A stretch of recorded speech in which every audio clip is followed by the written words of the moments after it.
Welcome back नाज़रीन। ज़बरदस्त में एक बार फिर खुशामदीद। हमारे साथ मौजूद हैं शाजिया मंजूर साहिबा, और जिस वाक़े का भाई जिक्र हो रहा था इससे ज़्यादा सस्पेंस मुनासिब नहीं। मैं सरगोदा में म्यूजिक सीखा करता था। आगे बढ़ो ना। आप पढ़ते थे, खेलते थे, म्यूजिक सीखते थे। एक मिनट ठहरो, मैंने पानी पिया दो। ਹੁਣ ਘਬਰਾ ਪੈਣ ਲੱਗ ਪਿਆ। अल्लाह खैर है, हो जाए वाकई। शुरू करो, मैं तो मजाक कर रहा। तो लेकिन देखो मैं कभी गाया तो नहीं ना, फिर घबरा क्यों पै रहे। सुनते तुसी बहुत अच्छा है, मैंने पता है। अच्छा, और वो हमारे जो दोस्त थे, अल्लाह उन्हें गरीक रहमत फरमाए, उस्ताद भी थे, फ़खरुद्दीन साहब, बड़े कमाल के आदमी थे। उनका मौसीकी का ज़ौक़, उनका शेर का ज़ौक़, बहुत ही लर्नड आदमी थे। वो फैमिली सरगोदा की बड़ी कमाल की फैमिली थी। नहीं सरगोदे किन्नों भी सही होंगे। हाँ, क्या बात है। वो वहाँ यार, वहाँ जिस भी फ़न का आदमी है ना, वो अपने फ़न में ऐसे ही है जैसे सरगोदे का किन्नू। मेरे अहले कॉलेज में एडमिशन हुआ नया, तो जिसने उनसे कहा, तो उनके दोस्त थे बख्शी वज़ीर साहब। अच्छा। तो बख्शी वज़ीर साहब से उन्होंने मुझे मेरा रब्ता करा दिया कि भाई ठीक है, कभी मिल लिया करेंगे, गपशप करेंगे। और वो तो होता है कि महफिल में कुछ सुन लिया। बख्शी वज़ीर बहुत बड़ा नाम थे उस वक्त, बहुत बड़ा। तो एक दिन बख्शी साहब को मैंने फ़ोन किया, मुलाकातें शुरू हो गई।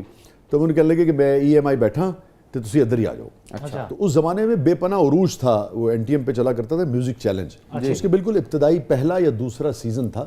जैसे आजकल ये आपने देखा होगा भारत में, ये बात, ये जो अमेरिकन आइडल और ये वो इस तरह, लेकिन बहुत ही उरूज था क्योंकि नया वो एक प्राइवेट चैनल था। जी बिल्कुल। तो एक इतनी उसकी पॉपुलैरिटी थी कि आज आप तसव्वुर भी नहीं कर सकते मीडिया में कि वो किसकी कितना शोहरा था उसका। ऐसा ही।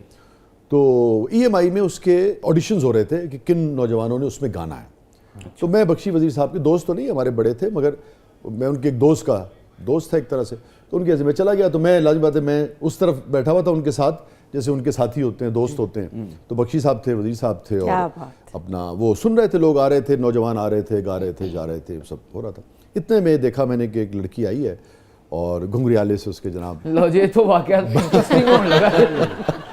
बाल हैं, छोटी सी लड़की, हम भी 93, 94 की बात है। तो यार हैरत अंगेज़ वाक़या है मेरी ज़िंदगी का। वैसे तो स्टूडेंट एक, यानी कि वो जिसको म्यूज़िक के एक शो में गाना है, और वो सुनाने आई है बख्शी वज़ीर को। ठीक है, कितने बड़े बड़े गाने आपने सुने।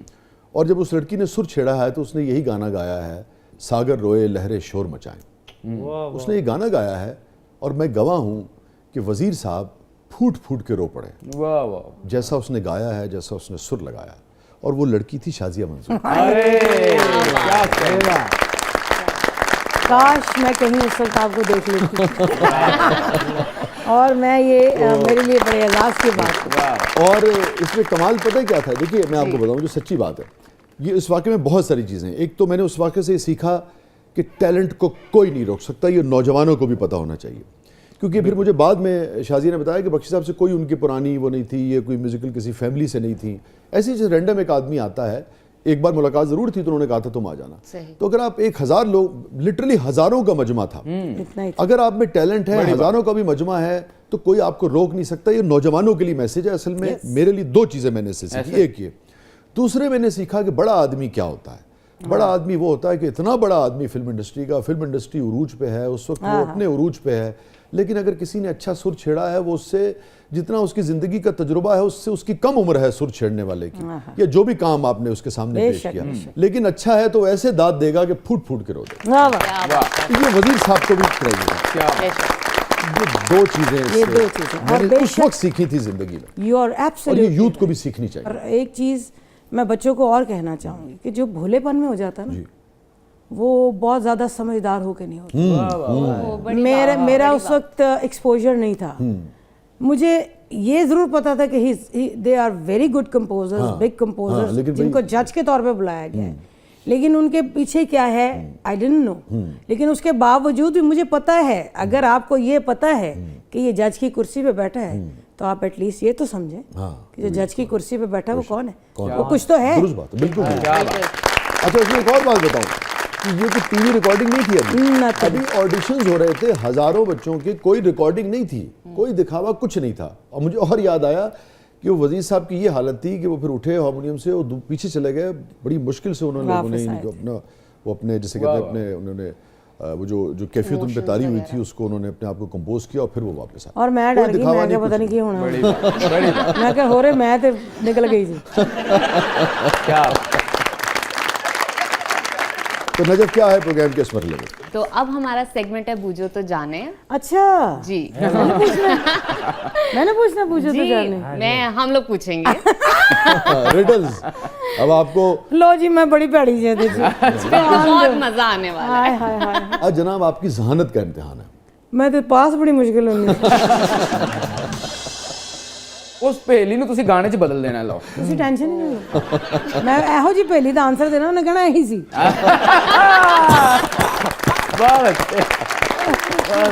ब्यूटीफुल। मेरे भाई बैठे हैं हाँ, मेरे भाई बैठे सारे बच्चों की तरह हाँ हाँ नहीं नहीं बेफिक्र। तो मुझे किसी ने रोकना गलत जवाब देने से वही सही होएगा जो तुमने हाँ, कहा। सही।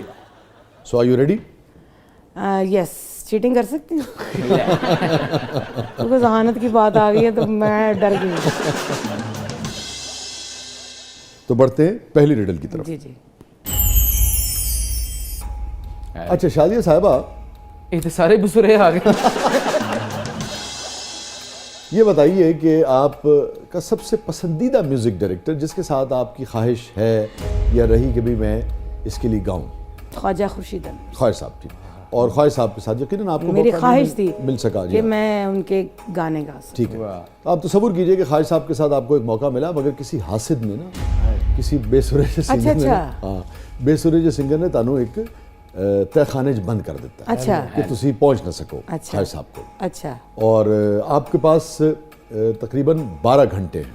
अच्छा 12 घंटे में आप पहुंच गए तो ख्वाजा साहब फिर आपसे गवाएंगे, वरना ये तो मुमकिन नहीं है कि ख्वाजा साहब उस बेसुरे से गवाएं, किसी और से गवा लेंगे। 14 घंटे भी लग जाए तो मेरा वेट करेंगे नहीं लेकिन वो गाना रिकॉर्ड हो जाएगा ना, शिफ्ट खत्म हो जाएगी। हाँ ये आपसे ज्यादा तो कोई नहीं जानता हमारे मालिक, मैं ये बताऊंगी है ना? ठीक है, तो आपको 12 घंटे के अंदर अंदर यहाँ से निकलना है और ख्वाजा साहब के पास पहुंचना है। अच्छा ये उस वक्त की बात है जब ख्वाजा साहब हयात है।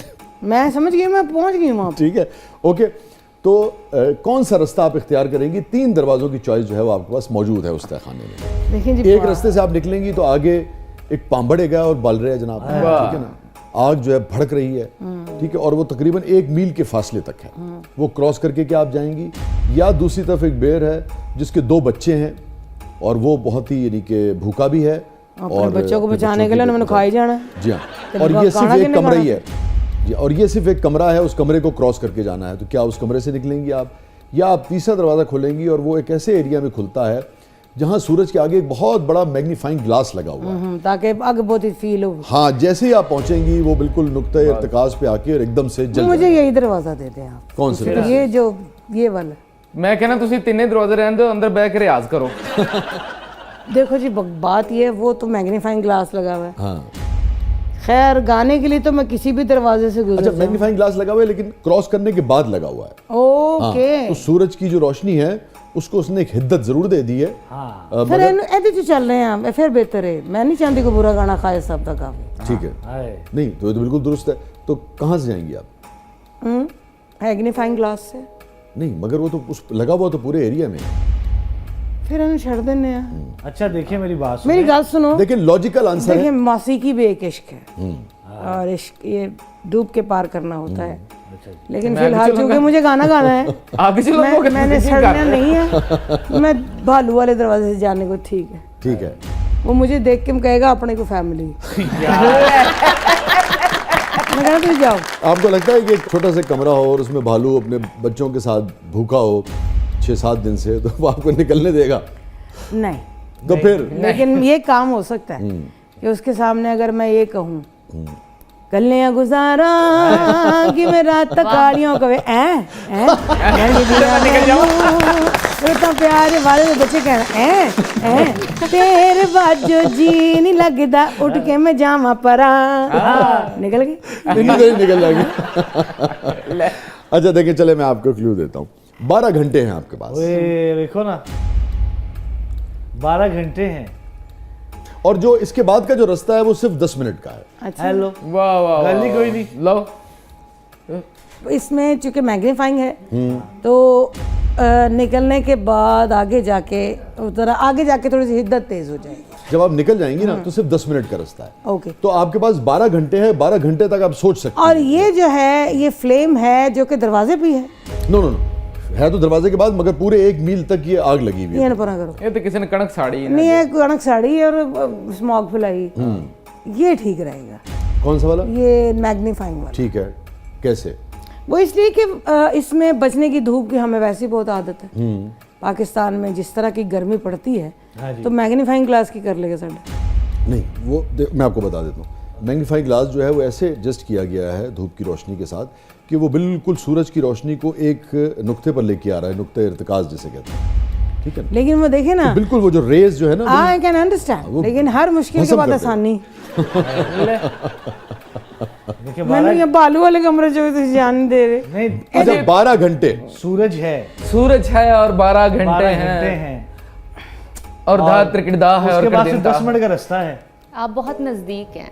तो जे सूरज के आहो ले हूं। ਉਹ ਇੱਕ ਮੀਲ ਤੱਕ ਲੱਗੀ ਅੱਗ अब ਤੇ ਕੋਈ ਗੱਲ ਨਹੀਂ ਮੈਂ ਖੱਬੇ ਖੱਬੇ ਤੇ ਉੱਡ ਆ ਜਾਵੇ ਸ਼ਾਮਾਂ ਪੈ ਗਈਆਂ ਆਹੋ अब देखें ਬਈ ਇੱਧਰ ਠੀਕ ਹੈ ਇੱਕ ਮੀਲ ਤੋਂ ਬਾਅਦ ਸ਼ਾਮਾਂ ਤੋਂ ਮੈਂ ਪੈ ਕਹਿੰਦਾ ਤੁਸੀਂ ਅੱਗ 'ਚ ਨਾ ਸੜੋ ਤੁਸੀਂ ਮੈਂ ਕਹਿ ਰਹੀ ਹਾਂ ਮੈਨੂੰ ਬਾਲੂ ਜੀ ਜਾਣ ਦਿਓ। ਮੈਂ ਕਹਿੰਦਾ ਤੁਸੀਂ ਸ਼ਾਮੀ ਟੁਰ ਜਾਓ ਕੀ लफ्जों पे गौर करें। अरे कहने का मतलब ये ठहर जाओ, मैं 12 घंटे 6 घंटे बाद जाऊंगी। हाँ फिर क्या होगा 6 घंटे के बाद? 6 घंटे के बाद बालू रोटी खा चुका है। यार मेरे मौला मेरी बात तो सुनो, बालू वाला मेरी बात सुनो, मेरी बहुत बात सुनो, मासूम मेरी है बात वैसे। सुने, मेरी बात सुने। 6 घंटे के बाद सूरज की रोशनी मध्यम हो चुकी है। हाँ तो गाली ये पे कह कह दीजिए दे ना, रहा। सारा हॉल आपको ये जैसे उस दिन 1000 का मजमा था और लोग देख शुक्र रहे थे है क्या मैं होगा। किसी जहानत वाले काम में नहीं गई।